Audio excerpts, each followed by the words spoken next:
It really hurt me when they killed Stan, nobody knew who to shoot. We ain't even have a plan, he sold me my first gun. He held my first son, if I was with him shooting it out, bitch we the one. I shed tears for my niggas who ain't here. They tattooed and spit that real shit to remember him, bitch I'm that dude. Catch a op and spit on his baby daughter, I'm that rule. Right at 3 o'clock, as soon as he get her out of school. You killed my dude, I don't give a fuck about you. I hope somebody killed you in case I never found. Ozone Olden, Up for Debate TV. Man, you already know what it is when you see what you see, my nigga. Look. Get your Up for Debate TV team Alpo wristband, man. Up for Debate TV1@gmail.com, man. Again, that's Up for Debate TV1@gmail.com, my dog. Get us Clothing Company. Yeah, we launching. You know what I'm talking about? October 30th. It'll be on deck. You know what I'm talking about? Get with us, 15% off. You know what I mean? I promised y'all that I'm gonna give y'all that. You know what I'm talking about? Now, dig gets here, man. Rich Porter, Alpo, Azie, targeted, because they were soft. You know what I'm saying? Hey, according to what I heard, you know what I'm saying? Because they were soft, and I guess they was targeted for extortion and shit. You feel me? Now I was watching the big homie from Harlem and shit, one of my big homies and shit. He shot me a link, and I checked it out, and it was Alpo. You know what I'm saying?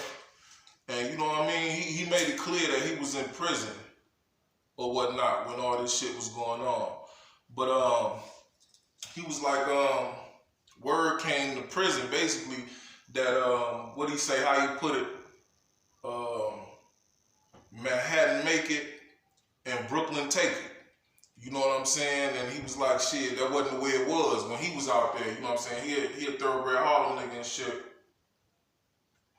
One of the guys got the knowledge and everything, and he like, shit, when we was out doing our thing, that wasn't the way it was. Well, nobody coming from across the water taking shit from us.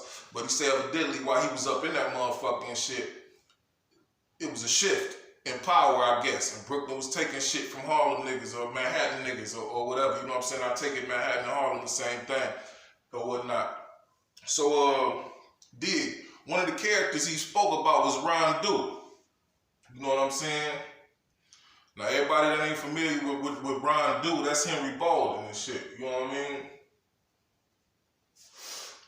The nigga that popped Azie up and everything. Now, dig, man, a little bit on that tip of Ron Du and shit. I did a blog back a minute ago and shit on Gangsta Lou and shit when he was talking about, you know, niggas was making it seem like Azie told on everybody when he told on Bolden and shit. Now, I ain't gonna make this shit about Azie for you Azie lovers. But dig this though.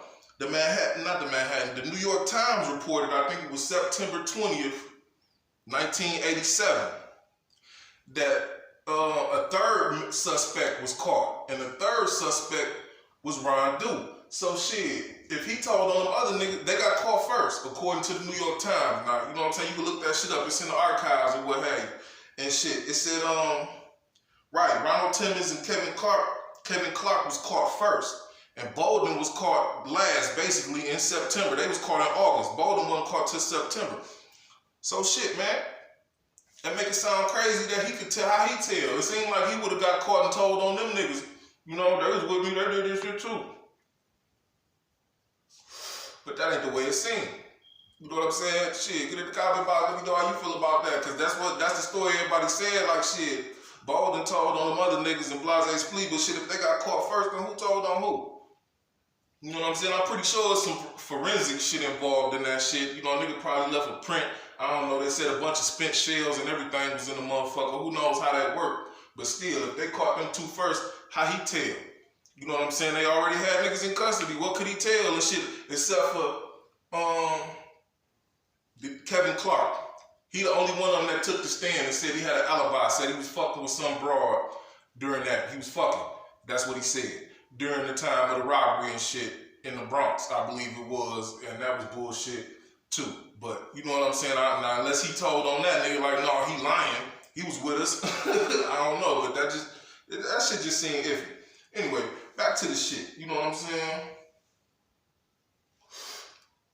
Nah, they asked him if he was out. He said, no, I was doing 27 years. He did 27 years, LIB. You know what I'm saying? And shit. And he was saying during that time he was locked up with Ron Duke and shit. And he said he believed the mind state and Preacher too. And he was like, I don't know, he didn't say he was locked up with Preacher too at that time.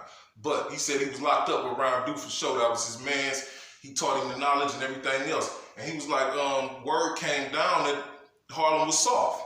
And he was like, the names that came up about who was getting it in Harlem, the money that is, was Rich, Poe, and Azie. He was like, them the names that came up. But at the same time, the word came down that Harlem was making it and Brooklyn was taking it. So niggas from Harlem, and I guess other places hearing that shit like, man, these niggas making all this money and they let niggas take it from them. You know what I'm saying? He said he think that was the mind state Ron Duke had when he came home about the whole situation. You know what I'm saying? But he said basically they was targeted for extortion because of that motherfucking reputation. That Brooklyn taking it from, like, shit, Brooklyn ain't gotta take it, we'll take it. And ain't nobody coming over here taking shit. You know what I'm saying? And that's crazy too, because he was like, shit, when Preacher and them got out or got right, he was like, motherfucker couldn't come take shit from Harlem. He said the same thing about Ron Duke. He was like, when Ron Duke hit the streets, motherfucker couldn't come take shit from Harlem. If motherfucker was taken from Harlem, it was him. So that make me wonder if he had extorted Azie before. It just got tired of extorting. You know what I'm saying? Everybody know the movie ain't accurate like that. You go by the movie and shit, you know, Azie put him on and that wasn't enough, so he did this and that and the other. But maybe he was extorting that nigga and figured, fuck extorting him, I'm just gonna take it or whatever. I don't know. Shit, you know, it's all speculation, but it's up for debating. You know what I'm saying? But then, he said, niggas up north heard them niggas had all them all them cars and that money and shit. You know what I'm saying? So they knew them niggas was getting down like that. And shit, he say, them niggas was really fooled. You know what I'm saying? The dude asked LIB.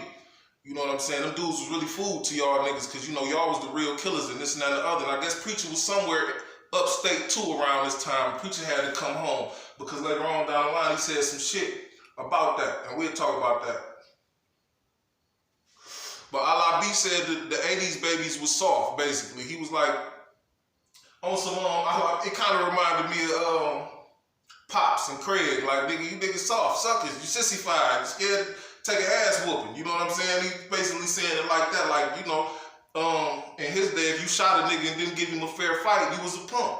Then the people was gonna call you a punk. Like, shit, nigga, that nigga a punk. He was scared to fight. Nigga, he had to shoot the nigga.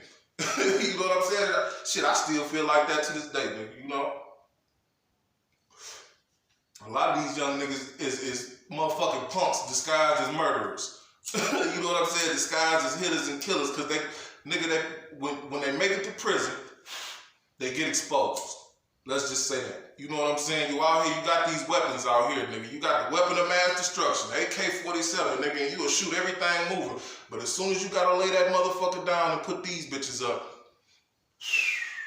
nigga, go in prison Brian and come out brown eyes. Nigga, I haven't seen it. You know what I'm saying? Straight up brown eyes, Kool-Aid around motherfucking lips, shirt tied up, holding another motherfucker's belt buckle. Nigga, the meanest nigga in the street with that mag. Straight up, I'm telling you, dog. But yeah, what do you say, Richard Porter in them era was soft, basically, to them. And he said, when Ron Duke came home, he came home with the attitude, I'ma take it from motherfuckers. And Azie happened to be the nigga that sent him back. I think he said he was out 4 years or so before he wound up back. He got out in 80, I think, or early 80s or some shit. And he was like, he was out 4 years, I guess, robbing and shit, you know. And he went back or did that shit to Azie and fucking got locked up. He say Radu was a serious dude though, in prison too and in the streets. Like shit, that nigga was serious. He was mean. He was an enforcer. You know what I'm saying? So it all makes sense. You know what I'm saying? Some niggas just ain't hustlers like that. Some niggas just takers. You know what I mean? He said he seen AZ them weakness and he dogged him. You feel me? Now, I ain't trying to praise the nigga because shit, any nigga that got kid blood on their hands ain't to be praised. You know what I'm saying? I feel that way with women's blood too. That ain't to be praised to me. You know what I'm saying? He stabbed a little girl, 13-year-old. I think they said it was 6 people altogether, three found handcuffed and dead, and 3 survivors. We all know Azie was part of them survivors, but what died, so was a 13-year-old girl and shit. Now this the thing, man. The nigga talking about Alpo went to DC to get away from Preacher. You know what I'm saying? The Laugh Out Loud. I think the network is Laugh at First Sight. Cool network. Love their content. Love the motherfuckers they interview. You get a lot of knowledge off that motherfucker. You know what I'm saying? The dude asking like shit, you know, Alpo, they say, according to who you listen to, they say Alpo left Harlem to go to DC to get away from Preacher. Man, that's bullshit. You know what I'm saying? Now, LIB couldn't confirm it, but he did say he did go to DC, but that's the first time I heard that shit. Now, I done heard that shit once or twice. I ain't gonna front. But dig this here, man. I also heard that Alpo came up under a nigga named Randy Love. You know what I'm saying? And Preacher and them wasn't fucking with Randy and them for whatever reason. You know what I'm saying? I ain't gonna say they pumped them or no shit like that. They wasn't fucking with Randy and them. And Randy and them sent word to them not to fuck with Alpo, is what I heard. Read or watched. No bullshit. You know what I'm saying? And basically Poe was off limits to them niggas. Now for him leaving, I believe he left to get money, to be the brick man. You know what I'm saying? To get away from these little bundle bags and go be the brick nigga down there, because Rayful went in. And so did he down there. You know what I'm saying? But motherfuckers want to make it seem like he ran because Preacher was coming. Like, what the fuck? Did a nigga have a welcome home parade or something? Did he send word he was coming to extort niggas or something? Why the fuck would he just run? Really though, why the fuck would he just run?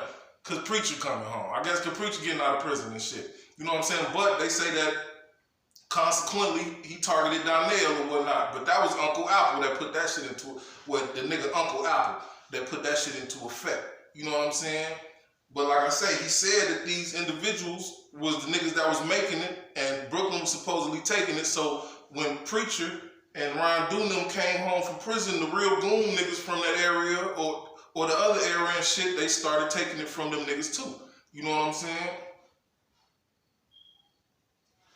It make you wonder, because AZ motherfucking shit was getting robbed on, the jukebox was getting robbed and shit.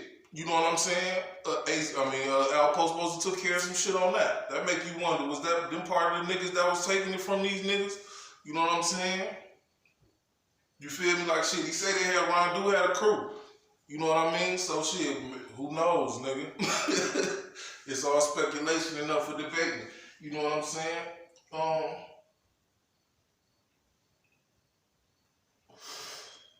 He said he don't know about Rich and AZ or whatnot, if they did work, but he said he heard Poe did work. He might not have been the nigga that let him take it from him or whatnot, but he was like, shit, the other niggas was names that popped up when that whole situation with Harlem making it, Brooklyn taking it, this and that, the other one down. You feel me? When asked who was taking it though, he said the names came up, Preacher and Ron Do. Like shit, when the niggas came home, nigga, them was the niggas doing the taking. And basically, shit, they set it straight. He said he got respect for him in that aspect of setting shit straight. Like, ain't nobody coming to Harlem and take shit. If anybody gonna take something in Harlem, it's gonna be a Harlem nigga. Which is crazy, too. You know what I'm saying? But at the same time, he like, shit, the money stayed in Harlem. You know what I'm saying? Ain't nobody coming from across the bridge or across the river or whatnot to take shit from us. You feel me? So I respect that.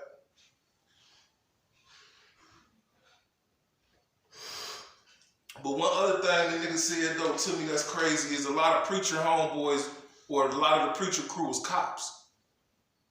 I had heard something like that, like one cop or so, but a lot of them was cops, nigga. That explains a lot. That explains how that nigga got ran out that other city, nigga. You ain't got them cops on your on your payroll in Baltimore. I think he got ran out of Baltimore. AJ and them supposed to ran that nigga out of Baltimore. That explains a lot, nigga. You ain't got that help. You know what I'm saying? A cop can provide a lot of help. Shit, when you got police on your side, nigga, them motherfuckers provide addresses, Everything, nigga. You know what I'm saying? All the information you need, nigga. And they can just about do the work for you, shit. He about had them bitches doing the work for him, shit. That's crazy, man. Up for Debate TV, Ozone O.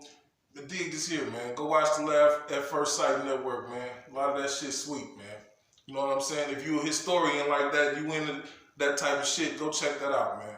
Them niggas on their job over there, man. Ah!